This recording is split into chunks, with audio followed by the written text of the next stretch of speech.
হি হি হি, কি যে মজা লাগছে আমার। কত কান্নাকাটি করার পর অবশেষে মা আমাকে কেক খাওয়ার জন্য টাকা দিয়েছে। আমি মজা করে কেক খাবো। আহ, কি সুন্দর ঘ্রাণ আসছে না। আহ, আরে এত শখ করে কেনা কেকটা মাটিতে পড়ে গেল। এবার আমি খাবো কি? এই শিকড়ের বাচ্চা শিকড়ের জন্য আমার কেকটা নষ্ট হয়ে গেল। এবার আমি খাবো কি? কত কষ্ট করে কান্নাকাটি করে মায়ের থেকে টাকা নিয়েছিলাম কেক কিনে খাওয়ার জন্য। আমি কেকটা কিনে খেতেও পারলাম না। হ্যাঁ হ্যাঁ হ্যাঁ, আমার কেক। এই মিষ্টি মেয়ে, কেক নষ্ট হয়েছে বলে এত কান্না করতে হয়? যাও, বাড়িতে যাও, আর বাড়ি থেকে টাকা নিয়ে বাজারে গিয়ে আরো একটা কেক কিনে খাও। কেঁদো না গো, তুমি আর কেঁদো না। চুপ করো তো গাছ, তুমি একদম চুপ করো। তুমি আর কোনো কথা বলবে না। তোমার শেকড়ে হোঁচট খেয়েই তো আমি পড়ে গেলাম, আর আমার কেকটা পড়ে গিয়েই তো নষ্ট হয়ে গেল। আর তুমি কিনা বলছো টাকা দিয়ে কেক কিনে খাওয়ার কথা? তা কোথায় পাবো কেক কিনে খাওয়ার জন্য টাকা? এই একটা কেক কত কষ্ট করে কিনেছি আমি জানো? আমার মা অন্যের বাড়িতে কাজ করে সেখান থেকে টাকা জমিয়ে আমাকে কিছু টাকা দিয়েছিল। অনেক কান্নাকাটি করেছি দেখে কেক খাওয়ার জন্য। এখন কি মা আমাকে আবার টাকা দিবে কেক খাওয়ার জন্য? আমরা কি বড় লোক? আমরা তো গরিব। এত টাকা আমরা কোথায় পাবো? হলো না, আমার আর কেক খাওয়া হলো না। এই শিকড়ের বাচ্চা শিকড়ের জন্য আমার কেকটা নষ্টই হয়ে গেল। এখন আমি কে খাবো? আহারে, মেয়েটার কথা শুনে মনে হচ্ছে ওরা অনেক গরিব। আর আমার শিকড়ে হোঁচট খেয়ে পড়ে গিয়েই তো ওর কেকটা নষ্ট হয়ে গেল। এবার আমি তাকে আবার আগের আনন্দ ফিরিয়ে দেব। আর অনেক দিন তো হয়ে গেল আমি কোনো গরিবদের সাহায্য করি না। এবার যখন সুযোগ এসেছে আমি তাকে সাহায্য করব। শোনো মেয়ে, আমার জন্য তোমার কেকটা নষ্ট হয়েছে তো, তবে এর প্রতিকার আমি করব। এই যে আমার কাছে যে একটা ফুল দেখতে পাচ্ছ, তুমি তোমার সাথে করে এই ফুলটা নিয়ে যাও। এতে করে তোমার সব সমস্যা সমাধান হয়ে যাবে। এটা তুমি বাড়িতে নিয়ে বাড়ির আঙিনায় রোপণ করে দিবে। এরপর দেখবে তোমার মনের আশা পূরণ হয়ে গেছে, আর তোমাদের সব সমস্যার সমাধানও হয়ে গেছে। ঠিক আছে গাছ, তুমি যখন এত করে বলছো, তবে আমি তোমার গাছ থেকে এই ফুলটি পেড়ে নিয়ে যাব, আর তোমার কথা মতো রোপণও করে দেব। কি রে জিয়া, আঙিনার মাঝে অযথা মাটি করছিস কেন? আর তোর পাশে ওইটা কিসের ফুল? ফুলটা থেকে কেমন যেন ঝাঁঝালো গন্ধ বের হচ্ছে। কোথা থেকে এই ফুল নিয়ে আসলি রে জিয়া? ও মা, তোমাকে তো আমি বলতেই ভুলে গেছি এই ফুলের কথা। এরপর জিয়া তার মাকে সমস্ত ঘটনা খুলে বলল। তোর মাথা ঠিক আছে রে জিয়া? কি ধরনের সব অদ্ভুত কথা বলছিস? গাছ কি আবার কখনো কথা বলতে পারে? শোন, এইসব দিনের বেলা স্বপ্ন না দেখে ঘরে গিয়ে পড়তে বস। আমি পুকুর থেকে পানি আনতে গেলাম, গাছ নাকি আবার কথা বলে। মেয়েটার মাথা একেবারে শেষ হয়ে গিয়েছে। এরপর জিয়া গাছের কথা মতো সেই ফুলটি রোপণ করে দেয়।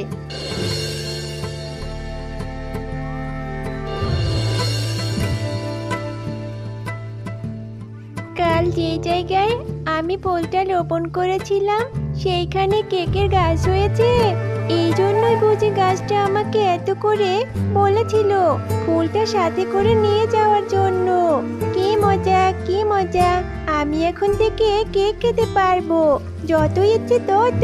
খবরদার জিয়া, একটা কেকও এখান থেকে খাবি না তুই। ফুল থেকে নাকি আবার কেক হয়ে গেল, সেই গাছে আবার কেকও হলো। কেমন যেন আমার সন্দেহ হচ্ছে, এটা কোনো খারাপ কিছুর আভাস নয় তো? তুই যেন আমাকে কোন গাছের কথা বলেছিলি, নিয়ে চল তো আমাকে সেই গাছের কাছে। আমিও দেখতে চাই কোন গাছ তোকে সেই ফুল দিয়েছিল। আচ্ছা ঠিক আছে মা, তুমি চলো আমার সাথে, আমি তোমাকে এক্ষুনি সেই গাছের কাছে নিয়ে যাব মা।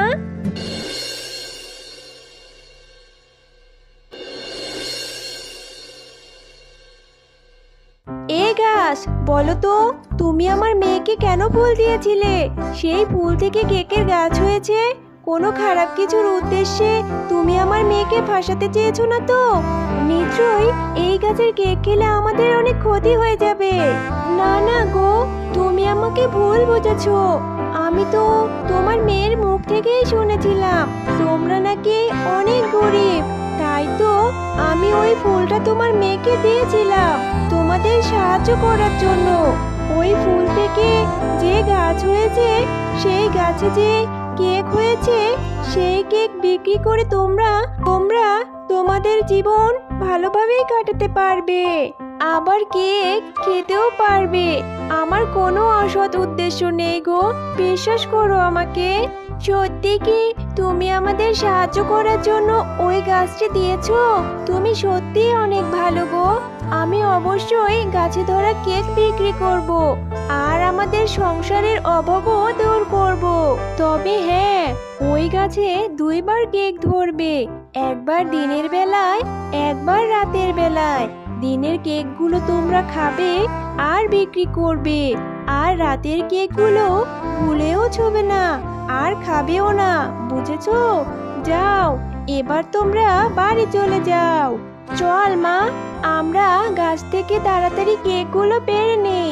এই কেকগুলো নিয়ে তো আবার বাজারেও যেতে হবে।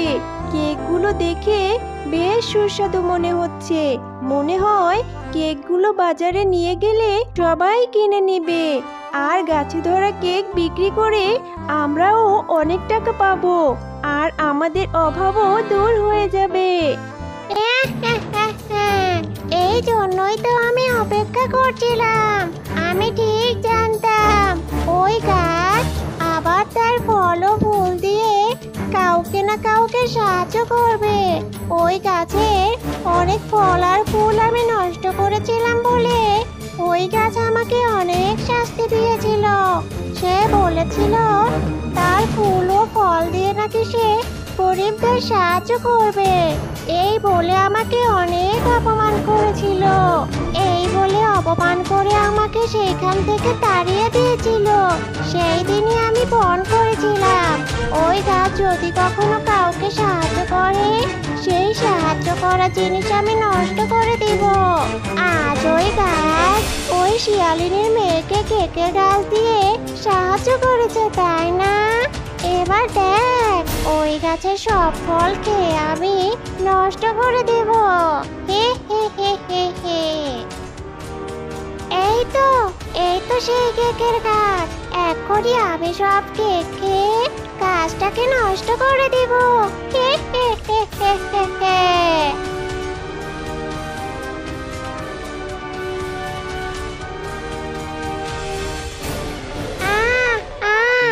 কি হলো আমার মুখ দিয়ে রক্ত বমি কেন বের হচ্ছে?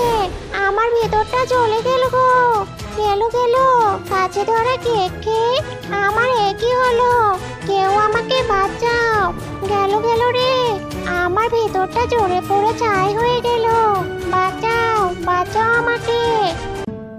আমি আগে থেকেই জানতাম আমি যদি কাউকে সাহায্য করি তাহলে তুই ওই সাহায্য করা জিনিস নষ্ট করে দিবি।